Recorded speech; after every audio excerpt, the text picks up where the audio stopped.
Hey guys, happy Wednesday. So, I've been doing worship Wednesdays with you guys for the past few weeks, and today I thought I would pause and take a moment to just have a conversation about what worship is. So, let's start off by defining the word worship. What is worship?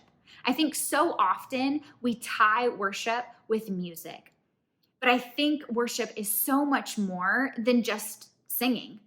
If we were to define worship, I really like this very simple definition, and it's worthship. It's showing God his worth. Another definition is that worship is to honor with extravagant love and extreme submission. If you were to just Google the word worship, that's one of the definitions that would pop up.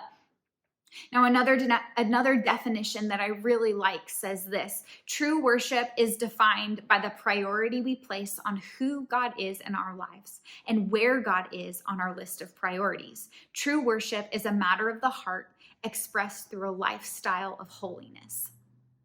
There are three parts to worship: us to God, God to us, and us to each other. And especially if we take a look at Sunday mornings or when we come together for high school night or junior high night, in our worship, we bring praise to God.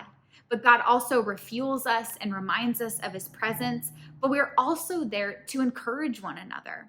And I think that last one is a really important part of why we come together in worship, so that we can share life together. We can encourage one another. We were created to be in community. God created us to need each other so that we can live a life that's focused more on him, so that we can build one another up, so that we can follow Jesus better. Now, here's my question. Do you guys agree or disagree with this statement? I want to know. We're all wired to worship something, whether that be ourselves, certain objects, or another person. We are all wired to worship. Do you guys agree with that? Do you guys disagree? Now, can you guys think of some things apart from God that we can worship? I know I can. Phones, TV, Netflix, other people, ourselves. I think the list can go on and on. So we're going to read Romans 12, verses 1 and 2 to help us kind of get a better picture of what true worship looks like. So some quick background information on Romans. The first is that Romans was written by Paul.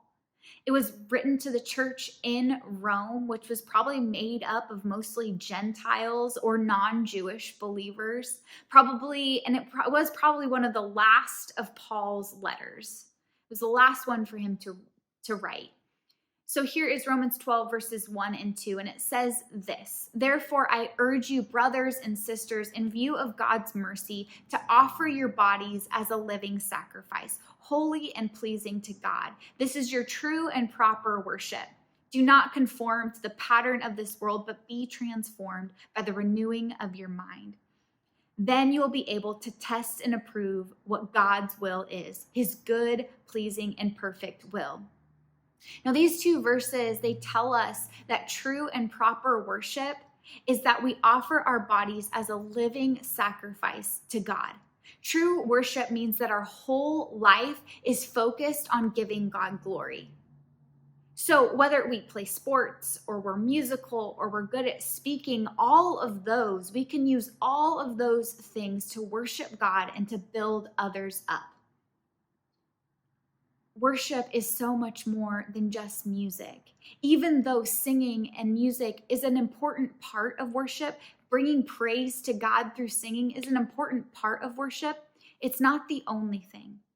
It's about offering all we are, all we have, and all we do to show God and others how holy, how amazing, and how great our God is.